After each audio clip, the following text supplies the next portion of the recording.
So much for a changed Lane Kiffin. So much for a brand new dude. So much for harmony and yoga and a happy family and peace of mind and nice radio. Then again, who needs any of that when you can sign a brand new 7-year, $91 million contract, right? Who needs any of that stability, tranquility, and peace of mind when you can start an exciting new journey in one of the sexiest, most prestigious jobs that there is, even with the dysfunction that comes along with that job? I mean, of course, Lane Kiffin was always going to jump at that kind of opportunity. He's Lane Kiffin. He needs that big stage. The only way he would have stayed at Ole Miss is if he had truly, fundamentally changed. And the one thing the last month of chaos has shown is that he is not truly, fundamentally changed. Same as he ever was. So no, it's not a surprise that he left. And yes, he is leaving a playoff team. But does anyone anywhere think that Ole Miss is a better job than LSU, even with all of LSU's dysfunction? Of course he took the job. I'd even call it inevitable. Inevitable. And it's a little goofy for everybody to get so outraged at something so inevitable. I don't even have a problem with the guy leaving. I don't. Even if his team is going to be in the playoff, save that thought, allegedly.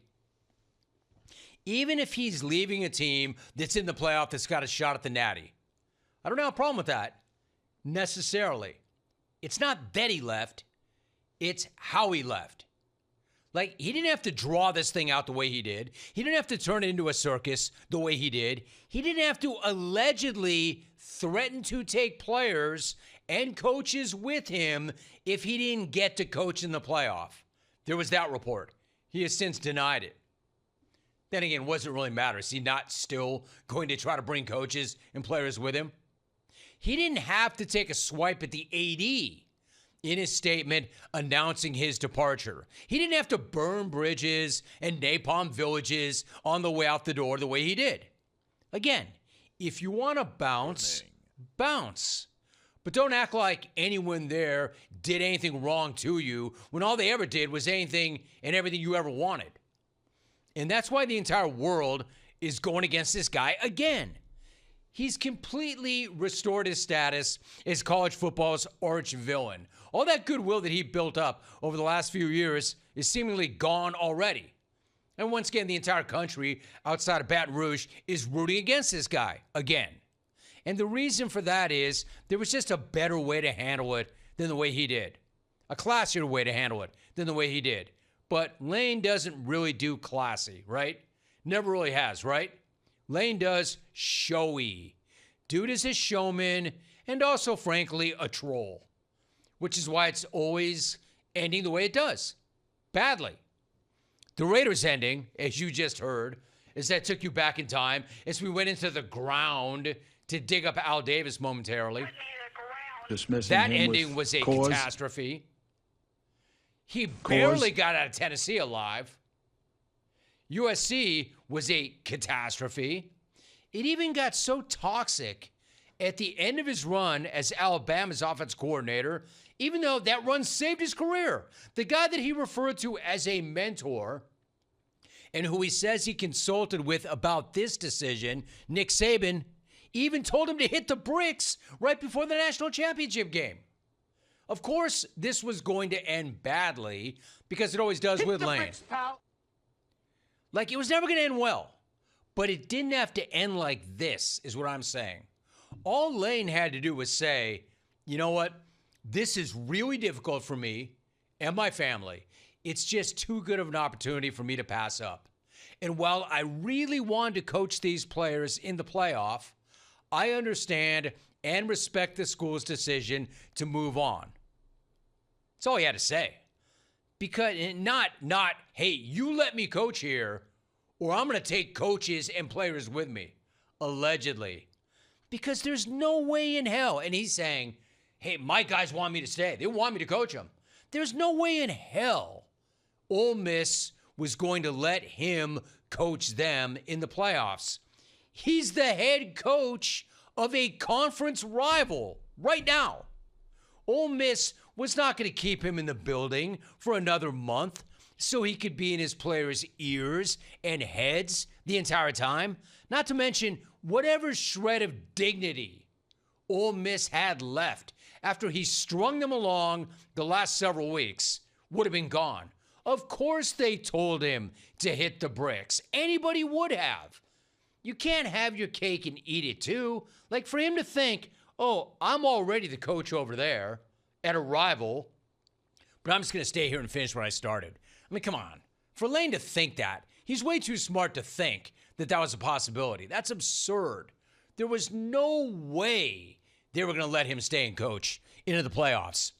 If coaching them to a possible natty was that important to him, if those players were that important to him, he would have never taken the job with LSU. You can't have both. That's essentially what I have to say to LSU right now. Why are you different? Why are you so convinced that your love affair, I mean, you got your guy, credit for that, but why are you so convinced that it's going to end any differently for you than it seems to end anywhere else with him? In other words, why do you get a happy ending? It's just the truth about your guy, LSU. There is a lot to like about him. There's no doubt. There's a reason why there was this bidding war for this guy. He does bring a lot to it, no doubt. But what he brings to it is also a bad ending pretty much every single time. The truth about your guy is that he has never won a conference championship at a power conference program. And given what they've paid him, what they're paying him, and how many different guys have won a natty at LSU, and what they had to pay the guy before him to go away, there's no doubt it's natty or bust. There's nothing in between for Lane. It is natty or bust. Win it all or lose it all, period. That's what he's there to do. There is no in between. They don't celebrate 11-win seasons in Baton Rouge. And again, they didn't pay BK that much to go away and that much to Lane to come in to do anything other than win a natty. And given all that, Jack, one might not be enough. And 3 other guys have done it. Hey, and by the way, Ole Miss fan, congrats on your first ever 11-win season, and sorry that you can't even enjoy it. The man completely transformed your program, but I also do understand why you were booing his ass on the tarmac and followed him to the airport to let him know, and why you left his clothes out on the street. Hey, Ole Miss fan, at least there's this. At least there's this. At least maybe you can rally around this. Maybe you can go and win that natty without Lane. Wouldn't that be awesome? Maybe not as awesome as you think. Number one, Lane still gets paid. LSU has agreed to pay his postseason bonuses and his bonus for winning a natty, which is $1 million, I believe, even though he won't be coaching you in the postseason. So just know, Ole Miss, no matter what you do, even if you do win it all, Lane can't lose. This is what I meant the entire time when I kept saying, sometimes you have the hammer and sometimes you don't. And the fact that Ole Miss could somehow galvanize themselves and get this giant chip on their shoulder and run the table and jam it up his ass, you're really not, because he still gets paid and he'll probably take credit for the win anyway. So there's that. Again, leverage, the hammer. He won't even be there and he'd still get paid for it. Here's the good news, though. Here's the good news. I've been looking hard for some good news. Here's the good news. It might not matter. He might not get paid because you might get Florida stated right out the playoff. There's that. You know, you were like a virtual lock when he was there. But remember when Jordan Travis got hurt and that knocked the undefeated Noles out of the playoff field? I mean, was that fair? No, but it happened. because the committee saw the team in a very different light. And now the precedent has been set. And now the committee might look at you and say, oh, man, there's no way they're the same team without Lane. Look at all the chaos. They're just not nearly as attractive. So maybe we don't give them a home game. Or better yet, maybe we don't let them in at all. You think everybody hates Lane now? You think Ole Miss faithful, you think they hate Lane now? Could you imagine if he were to bust out and they missed the playoff because of it? Wow. How much more would they hate him then? Then again, I'm not sure how much more they can hate the guy now. It's pretty much, incredibly, it's pretty much right back at max levels of hatred. All that goodwill is gone. College football's arch villain is back. Look, it was never going to be seamless. It was never going to be easy. But how much worse did he make it? By the way he handled it.